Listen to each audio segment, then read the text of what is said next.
Doop-a-doop. Hello, everybody. This is Maniac 4 Bricks, and welcome to ManiAsk, where I have a Q&A series answering all of your questions, whether or not related to LEGO video games or other hobbies that I enjoy. I'll be happy to answer your questions from anything in the comments down below, so leave them down there to get them featured on a future episode. We're gonna answer a whole bunch of questions that were asked by Bolo Popoy in this episode. He's contributed a lot of questions for the series. You're gonna see his name. You're gonna hear his name quite often, but they're all fun questions. This first one, usually I'll put like a few questions in each episode. This one's completely a joke, but I'm going to still answer it. Ask Lego Lord Joey, how do you make your beard look so godly? I just take a look at it in the mirror, and I trim it with scissors or a razor. I don't know how best to answer this question, honestly, because I'm not a groomer. I don't do anything professional with it. I don't have a secret formula or anything like that.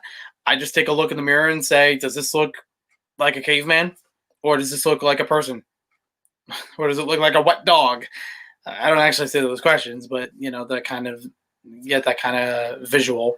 If it's growing out too far on any ends, if it's uneven on any sides. It also depends on where I'm going, what I'm doing. Do I need to have this much facial hair on me? Can I just clear all of that, have a clean slate and a clean face, look different just for a day? Why not? I know that doesn't really make my beard look godly if there is no beard, but it does give me a fresh start and at least keeps everything, flowing decently. So it's not like, oh, it's too much on one side than the other. It is what it is. I have changed up the actual style over time, whether or not I have a goatee or this little, trim along the sides, whatever the case may be. I just try different things. Let's see. Next question I have here. Ask Godly Gamer Joey, who do you want to be the next fighter in the Fighter Pass in Super Smash Bros.? Now, this question is actually, all right, for those who don't know, Super Smash Bros. Is a fighting game series, and it prides itself on adapting existing video game characters from all kinds of franchises. Most of them usually Nintendo, but they have branched out to other developers and plenty of other franchises, and pitting them against each other and having fighting moves that are reminiscent of their earlier games, the ways they fight in those games or different abilities that those games have, as fun references. It's a lot of fan service, which is a lot of fun every time a new game comes out, usually every generation of Nintendo system.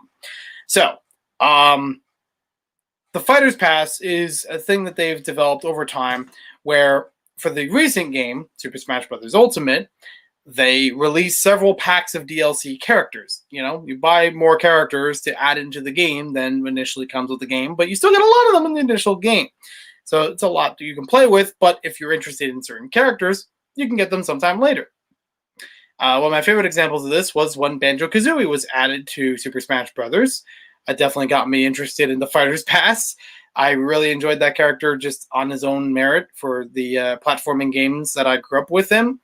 And he plays very well, from my opinion, in the game. So, ones that I would choose. I would go along and say we need more Sony representation. So, Sonic, it was a big deal when he became part of Super Smash Bros. Now you had the rivalry between Nintendo and Sega duking it out in video game form, which is really cool. That you actually have a game that is combining Mario and Sonic at the same time. Even though in that same generation, they also had several other games with it, but they were playing Olympic games. So take that as you may. I think some of them are fun, though. So why not have Sony characters? Ones that are from another developer that were also rivals to Nintendo back in the day, but still recognizable nowadays. One thing that a lot of fans will pride on with Super Smash Bros. Is that the characters that are added in there are part of gaming history in many cases, or very relevant nowadays. So it's really fun to see a character that has had a long history, even with other characters going on, being represented in this game. as a big crossover event, basically. It's like having a big party and seeing who's on the invite list. So I would say that Crash Bandicoot is basically my number one choice for the next fighter. I would love to see him in the game. I think there's a lot of potential for him. And this is going for someone who didn't grow up with a PlayStation. My cousin had a PlayStation. I never had one when I was growing up. I only got to know the characters from magazines and commercials on TV, and in retrospect. Like, I only played a Crash Bandicoot game when what was it called? The Twisted Trilogy?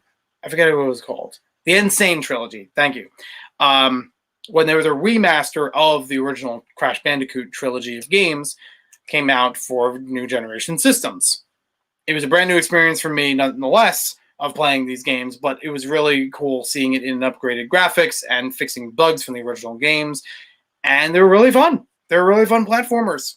I haven't played through all of them or completed all of them yet, but I can already understand just by the maneuverability that there was a lot of potential for Crash. As many Smash fans will also go, they will try to find what the moveset will be like. I can't go through every single moveset, but I would definitely see that there are fighting techniques that Crash Bandicoot inherently has and can work in the Smash Brothers environment. So the other one that I would also say is Spyro the Dragon, because just like with Crash Bandicoot, Spyro the Dragon was synonymous with PlayStation back in the day. And that's before they went to multi-platform stuff. So the only problem I have with Spyro is, again, I think he has a lot of abilities. He's a lot of potential for a fighting character. And also, both of the characters are really good platformers, which is also very helpful for Super Smash Brothers for maneuverability, for dodging other enemies, for recovering off the side of a stage, that kind of stuff. The problem that I have with Spyro is that there aren't a lot, or very minimal with an asterisk, characters that are in Super Smash Brothers already that are quadrupedal, whatever the word is. They don't have a lot of characters that run on 4 legs. A lot of them will adapt to 2 legs. I mean, even characters that can be known for crawling and moving a bit faster with 4 legs and arms are normally just standing up like a person, like Ridley or Donkey Kong or Pikachu.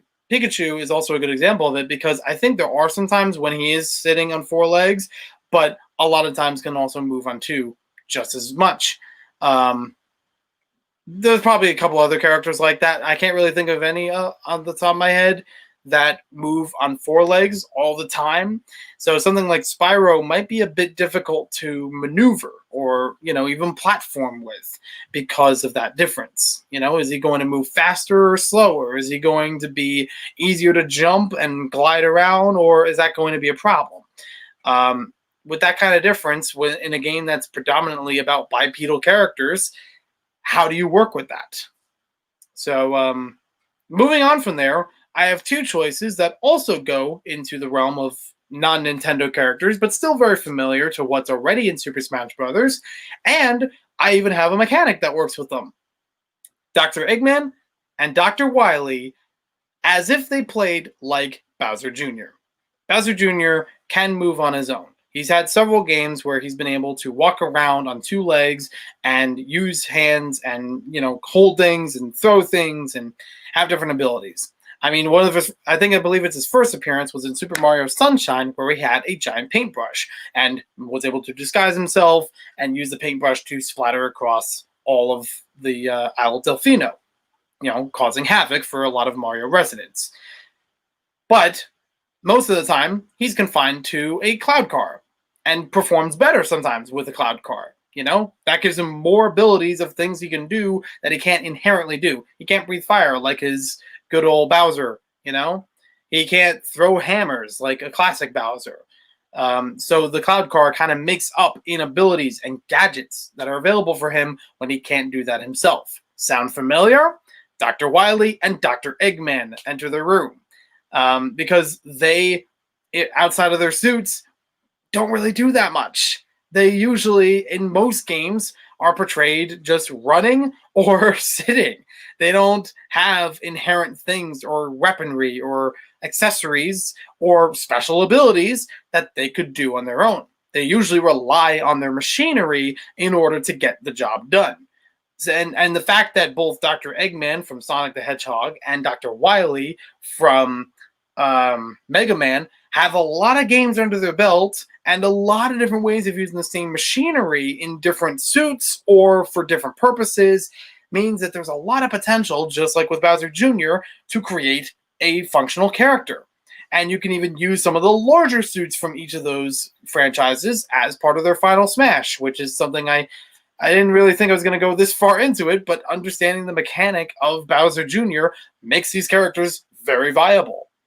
As much as I'd like to include Tails as a counterpart to Sonic, or some people said Shadow as a counterpart to Sonic, I feel like Knuckles would actually be the best choice. He's already a fighting type character. There's only one fighting game, Sonic the Fighters, that's in Sonic the Hedgehog franchise that I know of. And I don't even remember if Tails was in that game. But even if he was, I can't remember any particular moves from it. Any of the times that Tails has been on his own as a character without machinery, because he is also tech savvy as well, he doesn't really do a lot of stuff. He doesn't have a lot of inherent abilities for fighting that would adapt very well into Super Smash Bros. Yes, he has two tails, and much like other characters, can fly very far or a very long time before getting tired. No problem there. But the fact that Tails isn't really a punch-kick kind of fighter like a lot of them in the games means that he can't really be useful as a Super Smash Bros. Character. And sure, plenty of them use swords, plenty of them use blasters, fine. But does Tails use any of that stuff either? No. There's only a couple things I can think of, mostly relating to Sonic Adventure, one of the biggest outings for Tails as a solo player, as someone who is not using his machinery and being able to, do his own abilities. He can throw rings if he needs to in Sonic Heroes to disable machinery. How would that work in Super Smash Bros. Exactly?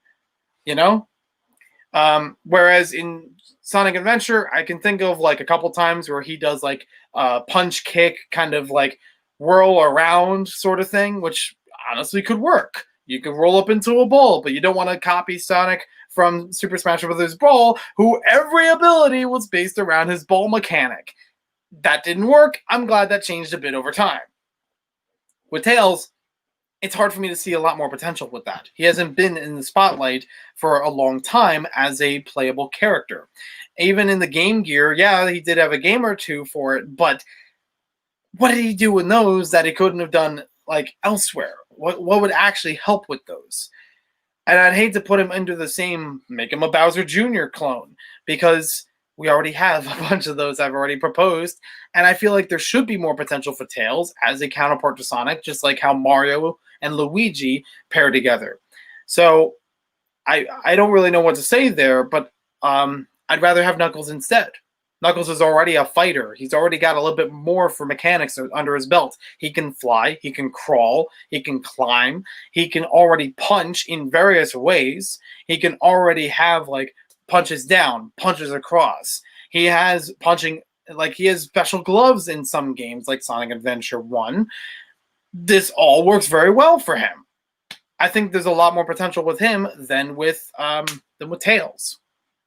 All right. This is like a 14 minute video. I'm going to call it here, even though we didn't get to 3 questions. But I had a lot to talk about when it came to Super Smash Brothers. I've been passionate about this for a long time. I've had my thoughts around for quite some time to figure this all out, as you can tell. And I would love to hear what you guys think about it in the comments down below. If there's anything else I wanted to add to the conversation here with it, I'll also put them in the pinned comment. And I'll talk to you guys later and look forward to more of your questions.